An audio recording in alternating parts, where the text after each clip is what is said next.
Hello guys, অনেকেই কমেন্টে এসে প্রশ্ন করেন যে ভাই উবার পাঠাওতে কমিশনের তফাৎ কি। আবার অনেকে প্রশ্ন করেন যে ভাই উবার পাঠাও অ্যাপসের কোনো সেটিংস আছে কি না যে টিপ পাওয়ার ক্ষেত্রে কাজে আসে। অবশ্যই সেটিংস আছে এবং কমিশনের তফাৎ কি আমার জানা মতে যতটুকু আমি জানি আমি আপনাদেরকে এখনই তাই ভিডিওর মাধ্যমে জানাবো। তো অবশ্যই ভিডিওটা শেষ পর্যন্ত দেখতে হবে, তাহলে আপনি সঠিক তথ্যটা পাবেন। আবার অনেকেই কমেন্ট করবে যে ভাই আপনি তো দালালি শুরু করছেন, এখানে দালালির কিছু নাই। অনেকের প্রশ্নের কারণে আমার জাস্ট এই ভিডিওটা করা। সো ভিডিওটা পুরা শেষ পর্যন্ত দেখুন, ইনশাল্লাহ আপনি আপনার সলিউশন পাবেন। तो चलिए शुरू करते हैं। উবার পাঠাও কমিশনের তফাৎ কি? উবার আর পাঠাও কমিশনের তফাৎ হচ্ছে উবার একটা ফিক্সড পার্সেন্ট কমিশন নেয়, যেমন 25% বলে 25 থেকে 30 এর ভিতরেই থাকে উবারের কমিশনটা। এটা ফিক্সড, আপনি 100 টাকা মারেন আর 1000 টাকা মারেন, কমিশন এটা ফিক্সড 25 থেকে 30%। এটা হচ্ছে উবারের ফিক্সড কমিশন। আর পাঠাওতে হচ্ছে কারো 5% কমিশন, কারো 10%, কারো 9%, কারো 0%, আবার কারো 15% কমিশন। পাঠাওতে কোনো ধরাবান্ধা কমিশন নাই যে আমাকে 15% দিতে হবে, এটা ফিক্সড এরকম। হয় আপনার টিপ মারার উপরে ডিপেন্ড করে। আপনার পাঠাওতে বিভিন্ন সার্ভিস আছে, প্লাটিনাম, সিলভার, বিভিন্ন সার্ভিস আছে, আপনার টিপের উপরে ডিপেন্ড করে। তো আপনার কমিশনটা ওইভাবে কমে বাড়ে। কারো 0% হয়, কারো 50% হয়, মানে 15%, আবার কারো হচ্ছে গিয়া 10%, কারো 9%, কারো 3%ও কমিশন আছে, আমার দেখা আছে। তো পাঠাওতে কোনো ধরা বাছা নাই। আচ্ছা, এখন আসেন দ্বিতীয় প্রশ্ন, যে উবার পাঠাওতে টিপ পাওয়ার জন্য অ্যাপসে কি কোনো সেটিংস আছে কি না, যে সেটিংগুলো মিলিয়ে রাখলে সহজ হয়। হ্যাঁ, অবশ্যই সেটিংস আছে। সেই সেটিংগুলো হচ্ছে, উবার দিয়ে শুরু করি। উবারে আপনার অবশ্যই অ্যাপে সেটিং করতে হবে। সেটিং বলতে কি বোঝায়? ভাষা, ল্যাঙ্গুয়েজ।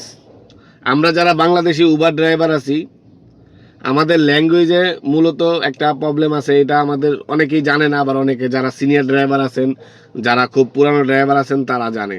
যখন একজন বিদেশি কাস্টমার উবারে কল করে, বাংলাদেশে পর্যটক হোক, অনেকে বিদেশি বাংলাদেশে থাকে, তারা যখন কল করে তাদের ভাষা অনুযায়ী যেই ড্রাইভারগুলা এই ভাষা জানে তাদেরকে উবার সাজেস্ট করে।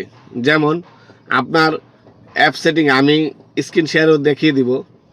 আপনার অ্যাপ সেটিংয়ে যখন আপনি ঢুকবেন, ঢুকার পরে দেখবেন ভাষা, ল্যাঙ্গুয়েজ অ্যাড করা যায়। ওইখানে আপনার লোকেশন, মানে ভাষাটা দিতে হবে এরকম, যেমন আপনি ফ্রান্স, রাশিয়া, ইউকে, ইংলিশ, বিভিন্ন ভাষা আছে। আপনি 80% বেশিরভাগ ভাষায় আপনি অ্যাড করে দিবেন। তার মানে হলো আপনি সব ভাষাই জানেন। যখন ফরেনিয়ার কল করবে, কোনো ফরেনিয়ার কল করলে তখন আপনাকে সাজেস্ট করবে। কেন করবে? আপনি ভাষা জানেন। আসলে ভাষা এখন জানা লাগে না, মোবাইলের এখন নতুন ডিজিটাল যুগ। আপনার অ্যাপসেই আপনি ভাষা ট্রান্সলেশন করতে পারেন, বিভিন্ন অ্যাপস আছে এর পাশাপাশি, অনেক মোবাইলেও আছে সেটিংসে। তো এই ভাষাগুলো যদি আপনি অ্যাড করে রাখেন, সেই ক্ষেত্রে আপনার সুবিধা হচ্ছে আপনার টিপ পেতে একটু সুবিধা হয়। এটা হচ্ছে মূল বিষয় উবারের। উবারে আরও কিছু গুরুত্বপূর্ণ সেটিং আছে, যেমন আপনি কেন উবার চালান, উবার চালাতে আপনার কেমন লাগে, এরকম অনেক মজার বিষয় আছে। আপনি অ্যাড করতে পারেন, চাইলে, না চাইলে দরকার নাই। কিন্তু ভাষাটা মেন গুরুত্বপূর্ণ, এটা হলে আপনার অবশ্যই টিপ আসবে। উবার আরেকটা বিষয় হচ্ছে প্রিমিয়ার কার। উবার এক্সের গাড়িগুলোতে যেরকম টিপ আসে, প্রিমিয়ার কারে কিন্তু তার থেকে একটু বেশি টিপ আসে। কারণ যে কোনো একটা কোম্পানি চায় তার গ্রাহকদের অবশ্যই একটা প্রিমিয়াম কোয়ালিটির কার দেওয়ার জন্য। তো যাদের প্রিমিয়ার গাড়ি, তারা কিন্তু ইন্টারসিটি টিপটা একটু বেশি পায়। পাশাপাশি মনে করেন 3টা গাড়ি আপনারা একসাথে বসে আছেন, 3 গাড়ির ভিতরে 1 গাড়ি প্রিমিয়ার। আপনি দেখবেন 3 জনের মোবাইল রেখে ওই প্রিমিয়ার যার গাড়িটা তাকে টিপটা আগে সাজেস্ট করে। সো প্রিমিয়ার গাড়িগুলোর জন্য একটু উবারের ফ্যাসিলিটি একটু আপডেট থাকে, স্বাভাবিক, এটা যে কোনো কোম্পানির জন্যই।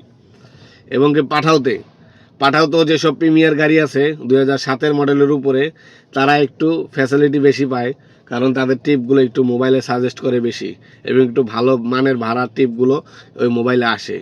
আর 2007-এর নিচের যে মডেলের গাড়িগুলো আছে, এগুলোতে একটু ভাড়া কম আসে, কম মডেলে ভাড়া আসে, ইন্টারসিটি টিপগুলো একটু কম আসে। তবে পাঠাওতে প্রিমিয়ার কারে অবশ্যই ইন্টারসিটি টিপ বেশি আসে, সাজেস্ট করে বেশি। এটাই হচ্ছে দুই অ্যাপের পার্থক্য।